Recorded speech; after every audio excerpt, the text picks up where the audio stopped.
So what do we got here, Keegan? 68 Plymouth Satellite, 2-door. Yeah, 2-door hardtop, or at least it was at one time. 2-door convertible. Before the roof flew back. Yeah. That's because you were hauling ass to get down here? That's how fast it was going. It was just hauling ass and the roof flipped back. Yeah. So damn, it even ripped its rear end out. Yeah, the rear end flew out too. I hit the brakes too hard and it went away. But it does have a GTX center console. Yeah. So that's cool. And it has GTX bucket seats that were in there we took out. Yep. And they're over here. Hopefully they're usable for somebody. The console actually looks pretty good. Yeah, the console's nice. Yeah, the seats, the tracks, or whatever down here is pretty bad. But up here, look at the frames. They're not mint by any means, that's for sure. But they definitely look usable. I've seen ones for them Blazers back there in worse shape get restored on the line. So we got some potential. Yeah. So he picked it up from a scrapper, if you can believe that. And he's taking all the parts off. He's got the doors over here. About the only thing good on them is the glass.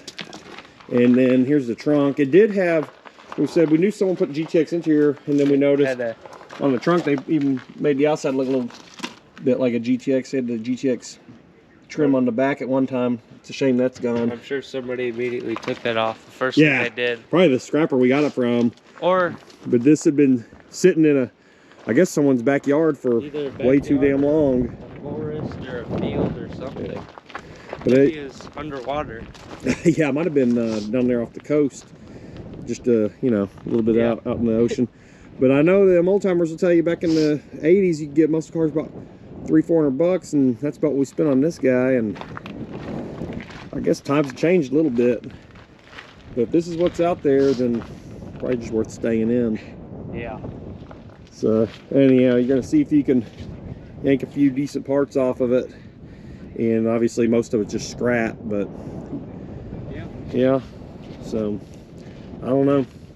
Keegan wanted to get this. He said it had some parts, so we're gonna see if we can get those parts taken off, get them over to the Conroe swap meet, and maybe get half your money or so back on scrap. But yeah, I gotta admit, this is probably the rustiest car that we've ever acquired. It is really, really bad.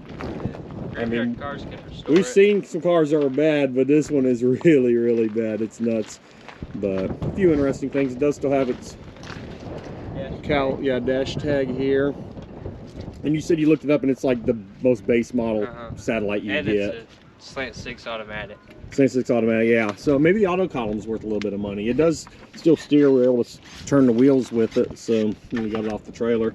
It's got this cool little factory tag here that shows the, you know, the tire PSI, what it's supposed to be for whether you got a convertible or a sedan or a station wagon and all that. So, but your big money makers is the seat and the console here. And look at that Grant GT. Every badass ride back in the day had one of those, and this one was no exception. So I already pieced it back together right here. All right, let's check out that power plant real fast. Uh-oh, you had all your tools up here. Looks like it's probably back on last on the road in the 90s, according to the pre-97 Texas license tag. I think it had air conditioning too, huh? Yeah, air conditioning, it's factory air conditioning. Factory AC, so it wasn't like total base model, but it wasn't tearing up the road either.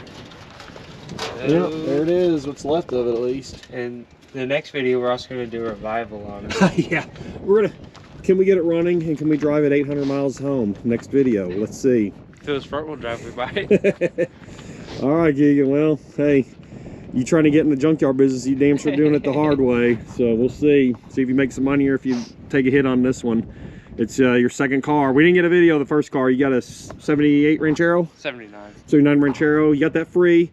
You parlayed that into 98, 97 Pontiac Firebird, WS6. And then sold that. And now you're trying to parlay that into this and parlay. So obviously you didn't spend 2,000 or anything on that. But you're trying to build your little car empire. So we'll see. But damn, dude, you definitely doing it the hard way with cars like this. So the rough way.